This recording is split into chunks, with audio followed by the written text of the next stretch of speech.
Hi guys! Welcome back sa aking YouTube channel. It's me again, Lotis Vlog. So, hi mga kalotis dyan, kumusta? So, ano ba yung ating video for today? So, wala lang. Magluluto tayo ngayon ng pork adobo. At habang nagluluto ako is magkukwentuhan na rin tayo. Kasi yun nga, as of na wala tayong ibang magawa sa ating buhay ngayon. Buhay prinsesa tayo ngayon. Char! So, kung naalala nyo, nagluto ako ng pork sinigang, diba? Tapos, meron akong pork belly. And then, hindi ko po yun hinalo lahat. Kasi kapag hinalo natin yun, sobra namang mataba or mamantika or fatty yung ating pork sinigang. So, ito yung tira natin na na pork belly. So, ito. Kailangan na natin siyang lutuin bago pa masira. So, habang magluluto tayo is magkukwentuhan tayo. So, gusto ko lang i-share sa inyo or magkwento about doon sa aking experience nung ako sumakay sa eroplano. You know, kasi sa mga hindi nakakaalam, first time kong pagsakay ng eroplano is yung nagtrabaho ako papuntang Taiwan. So, that was my first time, mga kaibigan. So, syempre, ang lola nyo is, grabe yung nervous niya, as in, grabe. Nagde-take off na yung eroplano, as in, grabe yung hawak ko sa upuan, tapos nagaganyan lang ako dire. So, yun. So,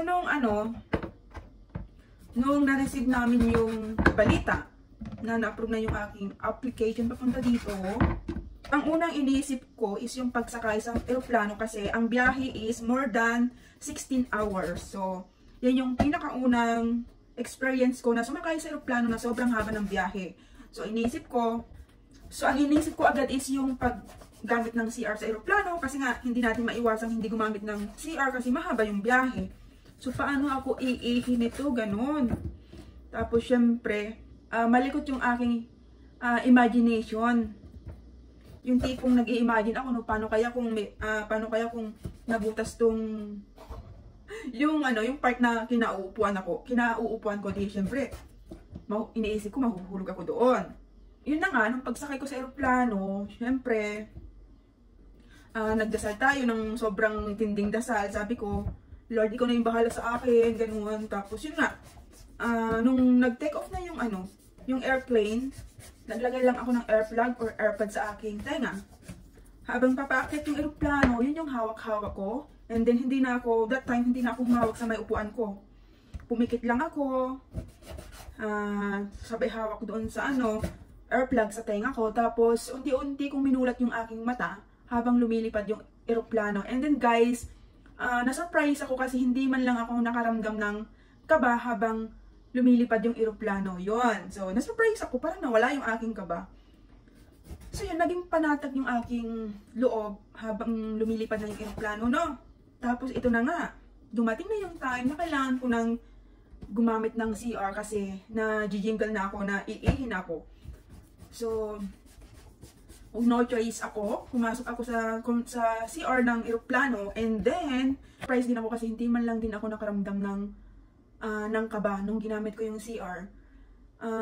Yun. So, I'm so happy na hindi ako nakaramdam ng kaba.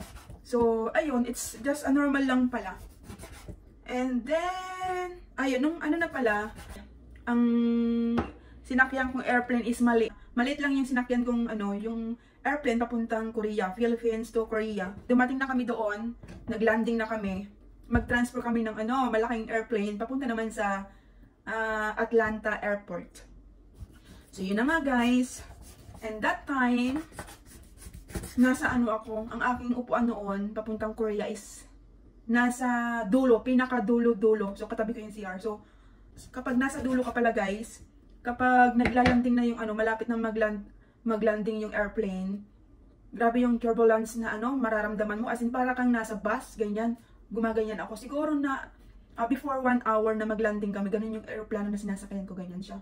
Umaalig siya doon sa sa puwetan. Kasi nasa puwet ako banda. Ganyan ako. So yung that time na yun, the first time kong ma-experience yung ganun, medyo kinabahan ako. Akala ko kung ano na yung nangyayari. Pero it's just a normal lang pala kapag yung airplane is na siya, unti-unti na siyang bumababa. Ganon. Makakaramdam ka ng turbulence, konting turbulence, basta yun. So yun na nga.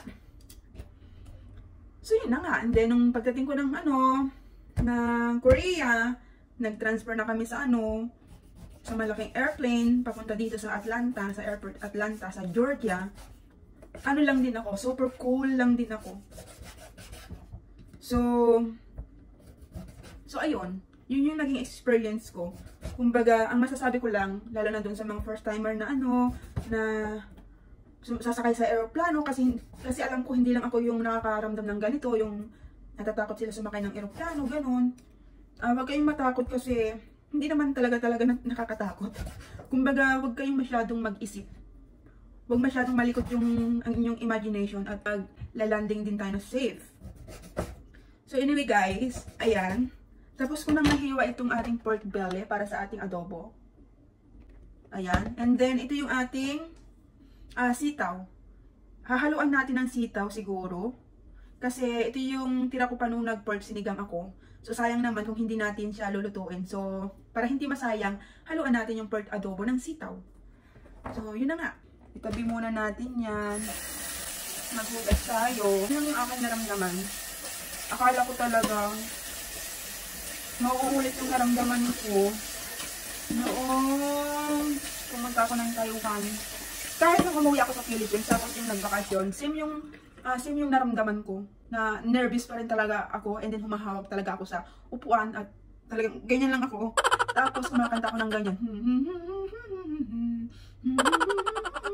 Ganon, kumbaga kasi yung aking utak is dinidistract ko sa mga imagination ko na masasama. Yun.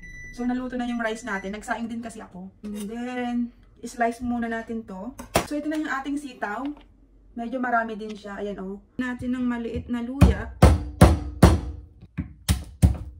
So, hugasan natin yung pork belly, mga beshi.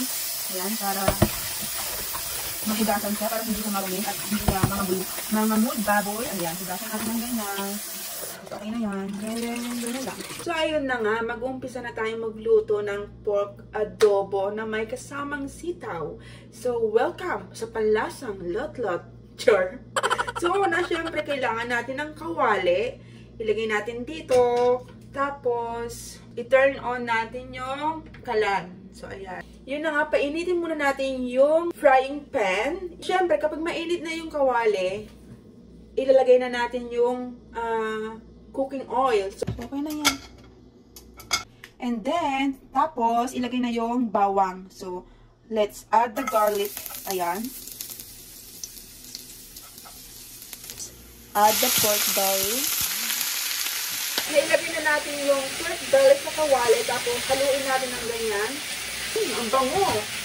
Smells good. So, ayan. Itutuloy lang natin ang paggisa dito sa ating karning baboy hanggang maging light brown yung kanyang outer part. Igisa lang natin ito at least siguro mga 10 minutes. So, ito maglalagay na tayo ng toyo. Toyo. So, let's add the toyo or soy sauce. Just add 4 tablespoons of soy sauce. Haluin natin. Mamantika yung ating adobo. OMG. So, ang susunod natin gagawin is, let's add the white vinegar. Ayan. So, this is white vinegar. Just add 5 tablespoons of white vinegar. Okay? Nabuang na ako. Siyempre, ilagay na natin. Ayan. Okay, lagyan na rin natin ng paminta. Let's add the black pepper.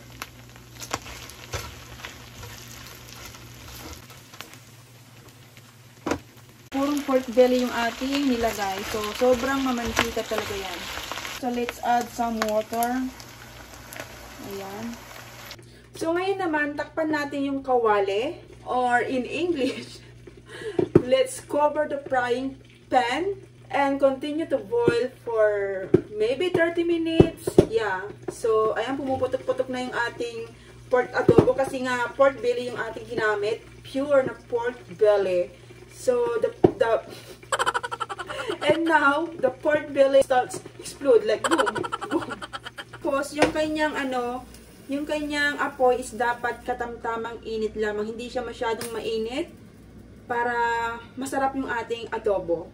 So, just wait until the pork will become tender. Okay?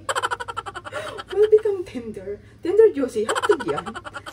So, ngayon naman, ilalagay na natin yung ating sitaw.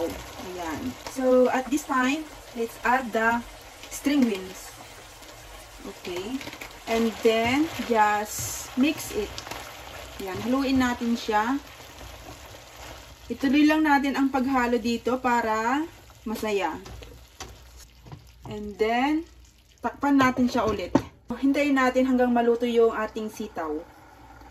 So, cover again and continue to boil for, I guess, 15 to 10 minutes. Then, add more water if needed. Okay? In Tagalog, dagdagan natin ng tubig kapag kinakailangan. Intendes? So, ayan. Diyan muna kayo. Lagyan din pala natin ng pork cubes. Ayan. Okay? And then, ayan. Mix it. So, ayan. Sa puntong ito, gusto ko siyang lagyan ng garlic powder. So, at this time, I'll add some garlic powder.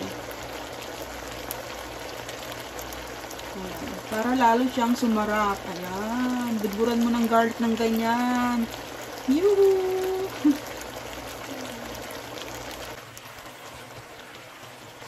So, ayan siya guys.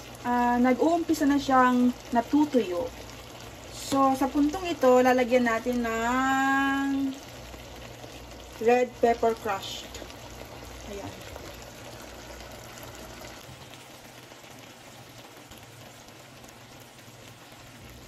And then, haluin natin siya hanggang siya ay mahilo. So, ayan na siya guys. Nagmamantika na yung ating adobong baboy with sitaw. Mukha siyang masarap. Naku, Diyos ko po. Kapag natikman nyo to, makakalimutan nyo talagang lahat ng mga hinanakit nyo sa buhay. Char. So, ayan siya. Nagmamantika na siya. So, dapat yung apoy lang is nasa mahina. Huwag natin siyang biglain, okay? So, ayan. So, ayan. Luto na po ang ating pork adobo with sitaw. Titikman na natin siya. Bango. Sarap.